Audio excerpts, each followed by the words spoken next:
Okey, tumpuan yang baru nak join, baru nak mula menabung dalam bentuk emas, make sure tumpuan cari dealer yang betul, cari dealer yang aktif supaya dealer tersebut boleh bantu tumpuan, boleh bimbing tumpuan dalam jual beli emas dengan public gold.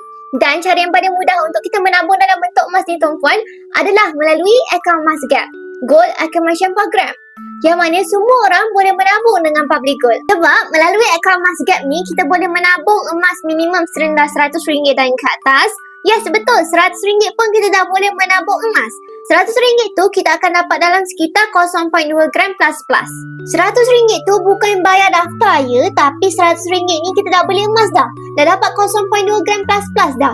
Kalau saya nak top up lebih boleh ke? Boleh, tak ada masalah. Nak top up 1 gram ke 3 gram ke? Kalau 1 gram hari ni sekitar RM460. Jadi macam mana nak withdraw emas fizikal pula? Mudah saja tumpuan. Kalau tumpuan nak withdraw item 1 gram, dalam akaun emas kena ada 1 gram. Kalau tumpuan nak target 10 gram, dalam akaun emas kena ada 10 gram.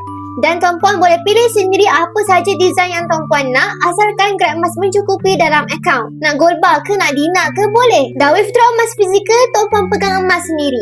Kemudian boleh tambah lagi emas dalam akaun dan keluarkan. Tambah lagi, keluarkan, macam tu lah. Sampailah emas kita ada dalam jumlah yang banyak. Public Gold akan kasih percuma saja kat holder ni waktu postage nanti. Jadi untuk tumpuan yang baru nak bermula, boleh refer pin video saya untuk daftar akaun emas secara percuma.